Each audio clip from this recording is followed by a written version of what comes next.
que é o nosso rochedo, o autor da nossa salvação, em quem de fato podemos nos deleitar com a segurança que em Cristo Ele nos concede. Nós damos graças por mais um aniversário que essa igreja celebra, seu segundo aniversário. É a nossa caçula, pelo menos até, eu creio, que o próximo mês, né? Deus permitindo, assim, nós teremos a inauguração da nova congregação no próximo mês, é a nossa expectativa como igreja. Mas nós louvamos a Deus porque até aqui tem abençoado o trabalho no Parque São Diogo. Deus tem conduzido os irmãos e a nossa oração é que Ele os preserve no caminho. E que muito em breve nós tenhamos aqui uma igreja também organizada. Nós estamos iniciando na nossa igreja uma nova metodologia de trabalho. Não sei se o nosso irmão licenciado Elmo chegou a falar, mas a partir de hoje, a partir deste domingo, na sede e nas nossas congregações, nós vamos tratar da mesma perspectiva. O tema da nossa igreja esse ano é uma igreja bíblica, uma igreja acolhedora e uma igreja discipuladora. Nos próximos meses, nós vamos tratar desses três tripés que formam então a temática. No mês de maio, nós estamos tratando sobre a igreja bíblica. E tomando como base, nós faremos a leitura de Efésios capítulo 2, texto da nossa meditação, Efésios capítulo 2, e nós veremos aqui nesta noite exatamente a perspectiva daquilo que a palavra do Senhor neste texto nos apresenta sobre a igreja de Deus, a sua natureza, fundamento e propósito. Nós vamos procurar entender, à luz da palavra, o que é uma igreja bíblica, o que de fato forma essa igreja, qual é a sua natureza, qual o seu fundamento e qual o seu propósito. Efésios capítulo de número 2, do verso 19 ao verso 22. A palavra do Senhor nos diz assim: assim já não sois estrangeiros e peregrinos, mas concidadãos dos santos e sois da família de Deus, edificados sobre o fundamento dos apóstolos e profetas, sendo ele mesmo Cristo Jesus a pedra angular, no qual todo edifício bem ajustado cresce para santuário dedicado ao Senhor, no qual também vós juntamente estáis sendo edificados para a habitação de Deus no Espírito. Vamos orar mais uma vez? Deus bendito, graças te damos e louvamos o teu santo nome, pela tua palavra, que é viva e eficaz, fonte de instrução e direção para nós, o teu povo. Agora que a lemos, rogamos que o Senhor traga, por meio do teu Santo Espírito, a edificação de que tanto necessitamos, de tanto carecemos. Que assim nós sejamos, ó Deus, fortalecidos e direcionados a percorrer o caminho que o Senhor tem para nós como igreja. Que assim o Senhor fale conosco e nos ajude, em nome de Jesus. Amém.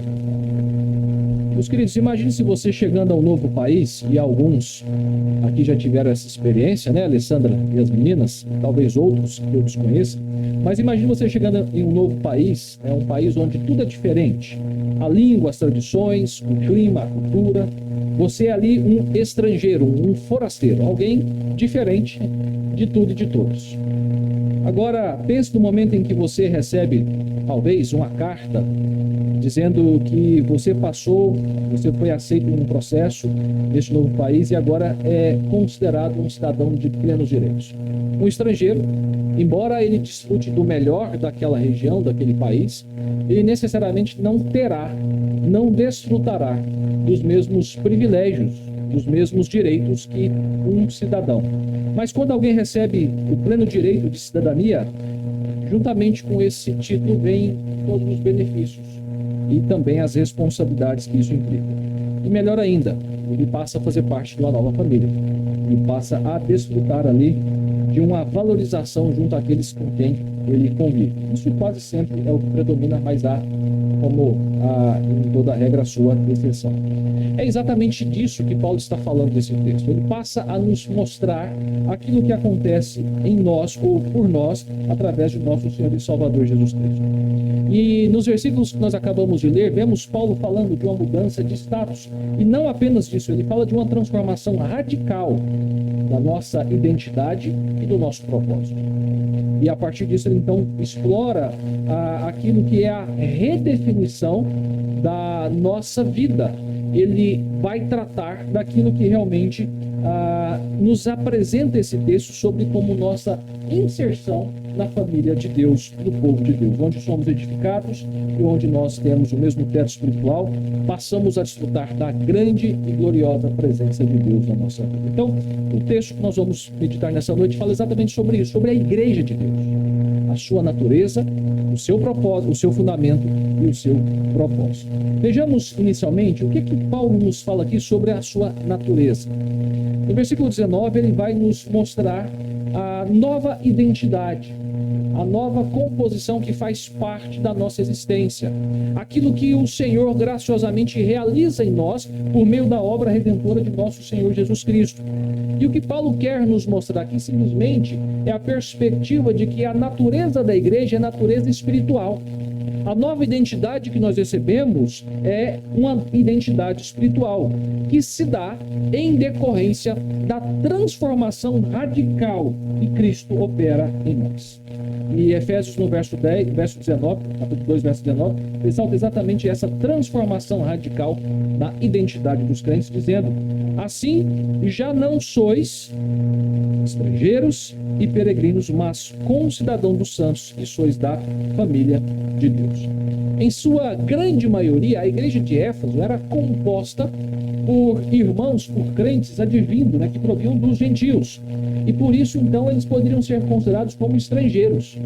Ou, como ele vai dizer nos versos anteriores, eles estavam longe do Senhor. Verso 11, ele vai dizer exatamente sobre isso: lembrai-vos de que outrora vós, gentios na carne, chamados incircuncisão por aqueles que se intitulam circuncisos na carne, por mãos humanas, naquele tempo estáveis sem Cristo, separados da comunidade de Israel e estranhos às alianças da promessa, não tendo esperança e sem Deus no mundo.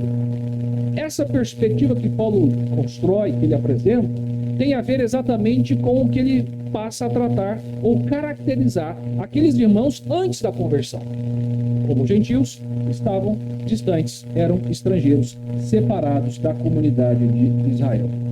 E como eu já mencionei, viver como estrangeiro em outro país é sentir-se vulnerável, solitário e também desconfiado a cada dia. Quem viveu essa experiência sabe muito bem como é desafiador.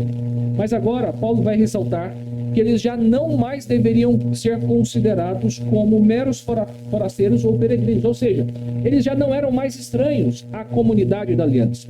Eles já não eram mais estranhos à relação com Deus, muito pelo contrário. Veja que Paulo vai chamá-los agora de alguém que faz parte do povo de Deus. Vocês são concidadãos dos santos. É assim que ele vai mencionar. E ter cidadania implicava acesso a direitos e proteções especiais. Paulo lembra aos Efésios que agora eles desfrutavam de uma nova relação com Deus. E essa relação implica em benefícios, implica em direitos, implica bênçãos sem medidas do Senhor. Porque eles foram separados pelo próprio Deus, consagrados a si mesmo. É assim que a palavra nos apresenta, como um povo de sua possessão exclusiva. Passam a desfrutar, passam a ter o poder e a proteção que vem do próprio céu. E essa transformação, meus irmãos, ela é mais intensa. Paulo não está dizendo que eles passaram a ser simplesmente novos cidadãos. Paulo vai apontar, ele vai usar uma linguagem que envolve intimidade. O benefício dessa nova identidade ou dessa transformação radical que foi operada mediante o agir de Deus na vida do povo de Éfeso é profundamente relacionado à comunhão. Paulo termina o versículo 19 dizendo: e sois da família de Deus. Mais do que concidadãos dos santos, os efésios passaram a ser membros da família de Deus. Além dos direitos como cidadãos, eles passam a desfrutar dos benefícios de pertencer à família de Deus. É assim que Paulo então vai ressaltar a transformação da identidade daqueles irmãos. E essa afirmação de Paulo destaca a mudança, uma mudança de posição de isolamento para uma inclusão de pertencimento à comunidade da fé. E isso aqui é fantástico, é maravilhoso. Nós não somos mais estrangeiros, não estamos mais estranhos e alheios às alianças. Não, nós passamos a pertencer ao povo de Deus, e isso denota o imenso cuidado, o imenso amor que Deus tem por nós, apesar de não sermos dignos e merecedores. Todas as barreiras que nos impediam de pertencer à família da aliança foram derribadas. Nós vamos observar Paulo falando exatamente sobre isso nos versos anteriores, quando então ele descreve a unidade do povo de Deus, judeus e gentios, como um só povo, uma só família. Escrevendo aos Gálatas, ele trata disso dizendo: não pode haver judeu nem grego, nem escravo nem liberto, nem homem nem mulher, porque todos vós sois um em Cristo Jesus. A primeira carta de Pedro, no capítulo 2, texto dos versos 9 e 10, texto muito conhecido, Paulo vai dizer: vós, porém, sois raça eleita, sacerdócio real, nação santa, povo de propriedade exclusiva de Deus. Nós fomos chamados para sermos exclusivamente o povo de Deus. E ele continua dizendo no verso 10: vós que antes não erais povo, mas agora sois povo de Deus, que não tinhas alcançado a misericórdia, mas agora alcançastes misericórdia. É a bênção da transformação radical que Deus opera em nós. E quais são as implicações, os resultados práticos dessa nova identidade? O que ela traz consigo? Ela traz responsabilidades e privilégios. Ela traz bênçãos e obrigações. E como membros da família de Deus, nós somos chamados a nos apoiar mutuamente, partilhando amor, partilhando recursos, consolo, bem como encorajamento. E essa convivência, meus irmãos, é reflexo do caráter comunitário da Igreja de Deus. Nós somos chamados a viver em unidade. Essa é a Igreja de Deus. Ela é identificada por uma transformação radical que o Senhor opera. Nós podemos pensar em outros textos que falam a respeito disso. No próprio capítulo 4 de Efésios, no verso 16, o apóstolo, falando sobre a igreja, ele vai dizer: de quem todo o corpo bem ajustado e consolidado pelo auxílio de toda a junta, segundo a justa cooperação de cada parte. Observe que ele ressalta exatamente esse trabalho, esse cuidado mútuo, esse desenvolvimento que nós devemos ter em relação uns para com os outros. Na carta aos Romanos, capítulo 12, verso 5, Paulo vai dizer: também nós, conquanto muitos, somos um só corpo em Cristo e membros uns dos outros. Nós olhamos para Hebreus capítulo 10, ele vai dizer: consideremos também uns aos outros para nos estimularmos ao amor e às boas obras. Não deixemos de congregarmos, como é costume de alguns, antes façamos admoestações, e tanto mais quanto vedes que o dia se aproxima. Esses versículos, meus irmãos, fundamentam a natureza espiritual da igreja como a família de Cristo, como o povo do Senhor, em que cada membro tem a sua responsabilidade, tem o seu papel vital como suporte e conduz à edificação do corpo de nosso Senhor. O que isso tem a ver conosco? De forma muito prática: congregação do Parque São João. Vocês que aqui congregam, cada um de nós que pertencemos à Igreja de Cristo, somos chamados a refletir essa natureza da igreja. Essa natureza espiritual que nos compõe, que nos faz ser a família de Deus. Refletir a unidade e o amor de Deus, servindo uns aos outros como em busca do testemunho do poder transformador do Evangelho neste mundo. Então, este é o primeiro aspecto que eu quero ressaltar: a natureza da igreja. É uma natureza espiritual. A nova identidade que recebemos, ela é decorrente da transformação radical que o Senhor opera em nós por meio de Cristo. éramos estrangeiros e peregrinos, passamos a ser concidadãos dos céus. Mais do que isso, passamos a ser da família de Deus. Mas Paulo, no verso seguinte, fala sobre o fundamento da igreja. Ele apresenta 3 características deste fundamento, ou 3 elementos que compõem este fundamento: os profetas, os apóstolos e o próprio Cristo. Veja no verso 20 que ele vai dizer que nós somos edificados sobre um fundamento sólido. A igreja é edificada sobre o ensino apostólico, sobre o ensino dos profetas, edificados sobre os fundamentos dos apóstolos e profetas. A inversão da ordem aqui não implica em maiores problemas ou dificuldades. O que Paulo está ressaltando é exatamente aquilo que é a base, o fundamento sobre o qual a igreja se desenvolve. E ele aponta ainda Cristo como a pedra angular. Veja que esse alicerce significa a base sólida, a base doutrinária, a base autoritativa da igreja. O que vai reger a igreja não são as nossas vontades, os nossos gostos, não são as nossas predileções, mas a palavra dos profetas, a palavra apostólica, que é a palavra de Cristo. Nós olhamos para o capítulo 3 de Efésios, Paulo vai dizer sobre o mistério de Cristo, dizendo o qual em outras gerações não foi dado a conhecer aos filhos dos homens, como agora foi revelado aos seus santos apóstolos e profetas no Espírito. A vontade de Deus nos é dada mediante a palavra revelada, dada por meio dos profetas e dos apóstolos. Atos capítulo 2, o verso 42, falando sobre a vivência da igreja, o evangelista Lucas vai dizer que perseveravam na doutrina dos apóstolos. E é assim que a igreja deve caminhar, firmada naquilo que é o seu fundamento. E isso nos aponta a importância da continuidade da transmissão do ensino dos profetas, porque eles predisseram a vinda de Cristo, bem como do ensino dos apóstolos. Eles testemunharam essa vinda e foram usados por Deus para nos direcionar no caminho que nós como igreja devemos andar. Nós então temos que viabilizar como instrumentos de Deus a continuidade da propagação dessa mensagem. Então somos edificados sobre um fundamento sólido. E esse fundamento é sólido porque ele tem Cristo como pedra angular. Os profetas, os apóstolos, são instrumentos de Deus importantíssimos nesse processo de edificação.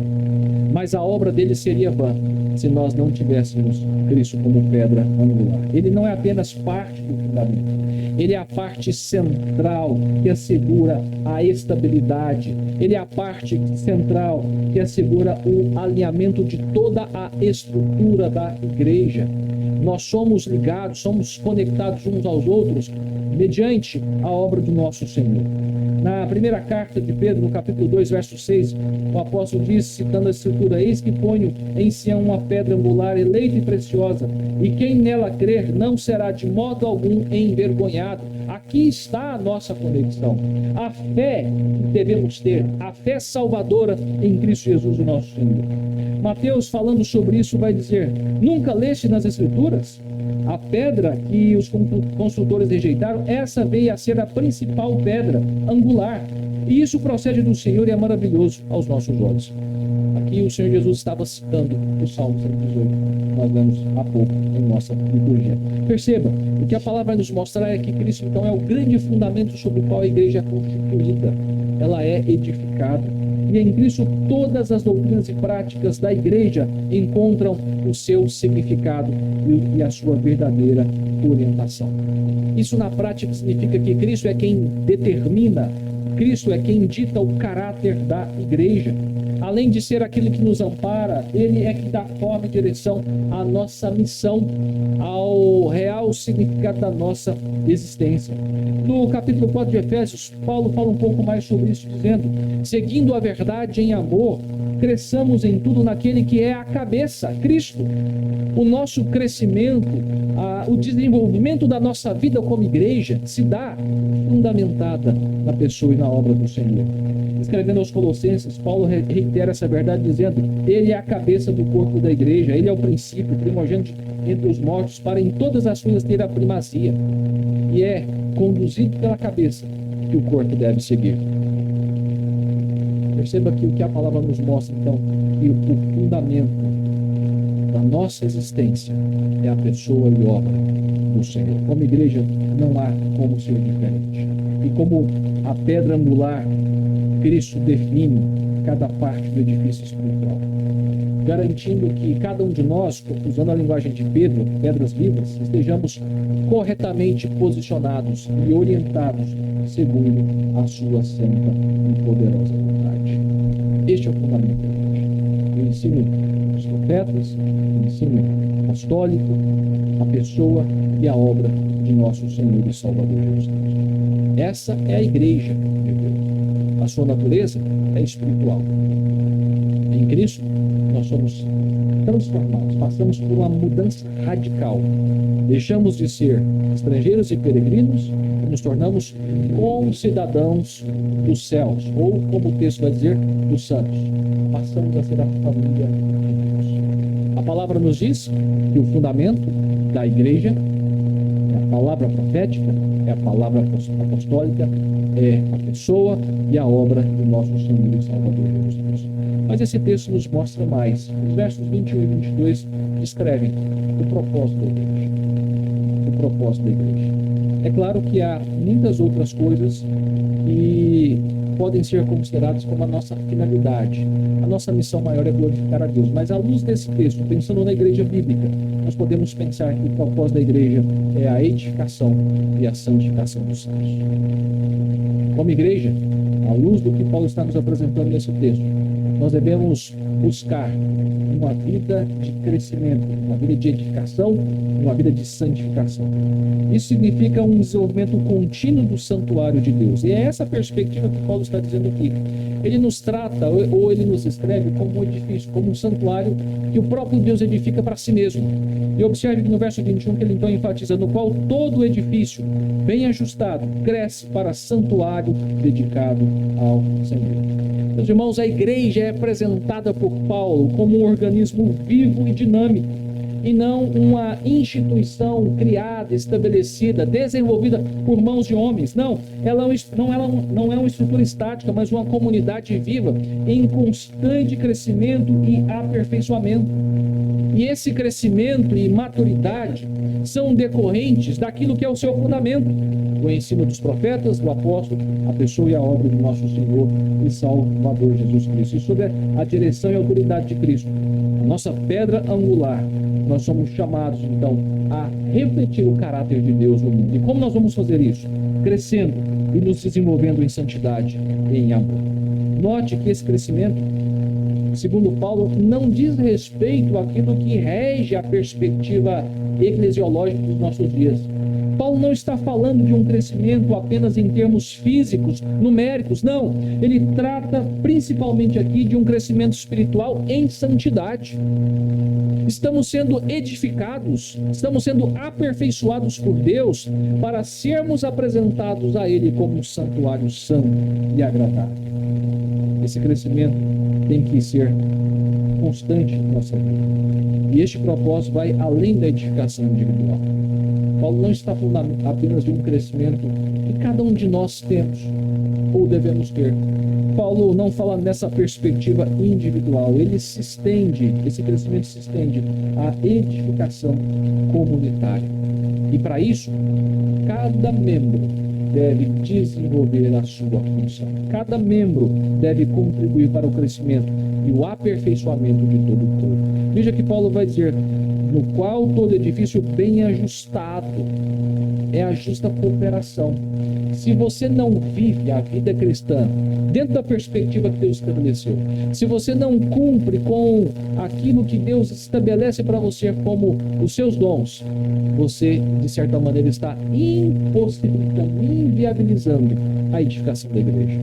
Você está sendo um tropeço, porque nós somos chamados para uma edificação mútua, e aquilo que nós fazemos deve abençoar o nosso irmão, deve fortalecer o corpo de Cristo, deve conduzir os outros a essa edificação que glorifica o nome do Senhor.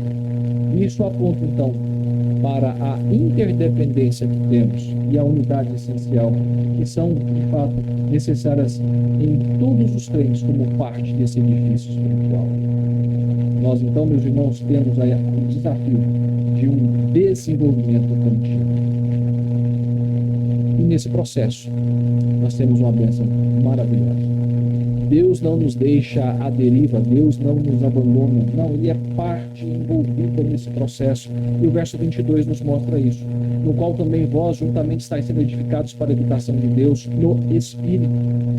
Esse crescimento, esse desenvolvimento da nossa fé, da vida cristã, está fundamentada exatamente pela obra do Espírito Santo. Paulo vai ressaltar que o propósito da nossa vida como igreja vai além de ser simplesmente uma comunidade de fé. Nós somos chamados para sermos a morada de Deus através do Espírito Santo. No capítulo 3 ele ressalta isso. Verso 17 ele afirma assim: habite Cristo no vosso coração pela fé, estando vós arraigados e alicerçados em amor. O chamado de Deus é para que você seja a habitação dele. É para que Cristo esteja habitando em seu coração, para que ele more em você. Nós temos isso muito bem escrito na carta aos Coríntios, onde pelo menos 2 vezes Paulo vai ressaltar essa verdade. Ele vai questionar: não sabeis que sois santuários de Deus e que o Espírito de Deus habita em vós? Pedro, falando sobre isso no capítulo 2 da sua carta, sua primeira carta, vai dizer: também vós mesmos, como pedras que vivem, sois edificados, casa espiritual para seres sacerdócio santo. Nós somos um edifício, um belo edifício, e o Senhor Jesus, por meio da obra do Espírito Santo, está edificando. Estamos sendo aperfeiçoados. Isso, meus irmãos, implica 2 coisas. Implica comunhão íntima com Deus. Isso implica comunhão constante, contínua com Deus, na qual a sua presença ela é manifesta e é operante na vida do seu povo. Sabe o que eu acho mais interessante de tudo isso? É que essa obra parte da iniciativa de Deus. Foi o próprio Deus que escolheu você para habitar em você, para fazer de você sua morada, sua casa. Seu Espírito atua para cumprir o propósito divino através da igreja. E a habitação de Deus em nós nos concede como igreja a nossa única missão de glorificá-lo por meio da pregação da palavra, do impacto que nós devemos causar no mundo. Isso, é claro, traz implicações para nós como testemunho e como o serviço cristão. Primeiro, nós temos que lembrar que sozinhos somos incapazes de fazer qualquer coisa, incapazes de cumprir com o nosso propósito, de sermos a habitação de Deus. Nós precisamos da presença do Espírito Santo. Essa presença dele na nossa vida é fundamental, porque é ele quem capacita a igreja a ser igreja. Ele é que mantém a nossa unidade, a nossa santidade. É o Espírito que nos torna aptos para cumprirmos a nossa missão no mundo como igreja.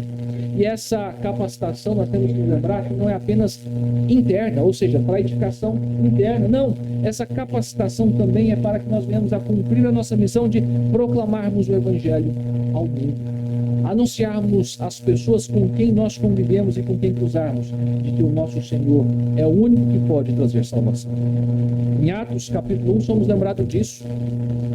A promessa do Senhor quando sobe aos céus é: recebereis sobre vós o poder do Espírito Santo e sereis minhas testemunhas. Esse mesmo poder está disponível a mim e a você para que nós cumpramos com o nosso propósito de proclamadores das boas novas, de agentes que influenciam o mundo. Escrevendo aos Coríntios, na sua segunda carta, capítulo 3, verso 3, Paulo vai dizer: estando já manifestos como carta de Cristo, produzido pelo nosso ministério, escrita não com tinta, mas pelo Espírito do Deus vivente. Essa figura que ele apresenta para nos mostrar a nossa nova identidade, a figura de carta, não foi escrita por mãos humanas, não foi escrita pelos próprios homens, mas pelo Espírito do Deus vivente. E a visão que Paulo nos apresenta para a igreja, meus irmãos, então é de uma comunidade vibrante, dinâmica, poderosa, que constantemente cresce em amor, conhecimento e serviço, sob a direção de Cristo, a cabeça da igreja, mediante o agir poderoso do Espírito Santo. Isso é bênção de Deus para a nossa vida. E esse é o propósito de Deus para a nossa vida, a nossa edificação, a nossa santificação. Então perceba que ao falar sobre a igreja de Deus, aqui Paulo nos apresenta três características, três questões. A sua natureza é a natureza espiritual. Nós fomos feitos filhos de Deus. Deixamos de ser estrangeiros e peregrinos, passamos a ser concidadãos dos santos, família de Deus. Ele fala do propósito, do fundamento. A igreja, ela é edificada, não conforme os nossos gostos e preferências pessoais, mas segundo o ensino dos profetas, dos apóstolos, segundo a pessoa e a obra de nosso Senhor e Salvador, que é a pedra angular, a principal pedra, a pedra que faz com que esse edifício tenha conexão. E Paulo fala do propósito da igreja, nossa edificação, a nossa santificação. Deus nos transformou de estrangeiros e forasteiros em membros da sua própria família, dando-nos um lugar especial na sua casa eterna, que está sendo construído como um santuário santo a Ele mesmo. Em resumo, meus irmãos, nós estamos juntos na casa espiritual em que Deus habita pelo Espírito Santo. Isso traz algumas aplicações para nós. Primeira, eu quero fazer um questionamento, uma reflexão com você, convidar você a pensar um pouco mais sobre isso. Você tem vivido como membro da família de Deus ou ainda se comporta como um estrangeiro, como um peregrino? Como é que está a sua vida? Você vive como alguém que ama o Pai? Alguém que é grato ao Pai pela obra salvadora que Ele realizou na sua vida? Nós precisamos pensar nessa questão. E a resposta que Deus espera de nós é um alto e sonoro sim. Deus espera que nós venhamos a nos comportar como membros da sua família. Isso significa que nós não vamos sair por aí fazendo o que nós queremos, mas nos sujeitar ao seu Senhor. Em termos práticos, isso significa enganjar-se ativamente na igreja. Em termos práticos, isso significa que sua participação não é apenas um benefício para si, mas uma responsabilidade. Você vai colher frutos, você vai ter benefícios desse envolvimento com a família de Deus, com a igreja. Mas antes de ser algo simplesmente benéfico, isso é sua obrigação, é sua responsabilidade como membro desta família. Você vai ver coisas que você não gosta. Você vai ouvir coisas que você não gostaria de ouvir. Você vai ter que ser confrontado muitas vezes com uma dura realidade que você não gostaria de passar. Mas o Senhor nos chama a estarmos ativamente envolvidos com essa família chamada igreja. Então, busque maneiras de usar os seus dons, os dons que o próprio Deus deu para você, a fim de contribuir para o crescimento, para a edificação, para o fortalecimento do povo de Deus. Avalie, meu querido irmão, como você pode contribuir para esse crescimento. O que você pode fazer para que a igreja, a casa de Deus, continue a ser edificada. Nós temos um grande desafio aqui como congregação. Talvez o maior desafio que nós temos aqui seja a nossa expansão numérica. E é claro, como eu disse na própria mensagem, não é o único ponto que nós temos. Essa expansão numérica deve vir acompanhada de uma expansão, de um crescimento espiritual. Mas como congregação nós devemos progredir. E como nós vamos fazer isso? Vivendo a palavra, pregando a palavra, sendo a palavra de Deus em cada lugar onde nós estivermos. Você pode contribuir para o crescimento dessa igreja. Participe dos grupos de oração, das atividades comunitárias que nós temos. Busque maneiras de usar os seus dons.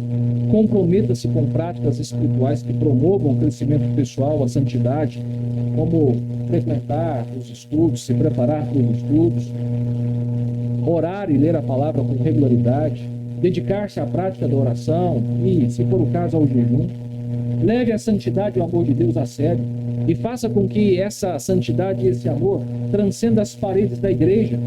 Mostre ao mundo o caráter de Cristo por meio do seu comportamento, por meio da sua palavra, por meio das suas escolhas. É assim que nós vamos contribuir de fato para o crescimento da família da aliança, da família de Deus neste local. O chamado de Deus para nós nessa noite é para que de fato nós amemos essa igreja, porque fomos transformados em Cristo na família de Deus. E meu desejo é que nos próximos anos essa congregação continue a crescer, a se desenvolver, a ser aquilo para o qual de fato ela foi chamada, a família de Deus. E agindo assim, cada um de nós venhamos fundamentado na palavra de Deus cumprir com o propósito do Senhor para a nossa vida, a nossa edificação, o nosso crescimento e a nossa santidade. Vamos nos colocar em pé e ao som dos instrumentos cantarmos o hino 298, a pedra fundamental. Hino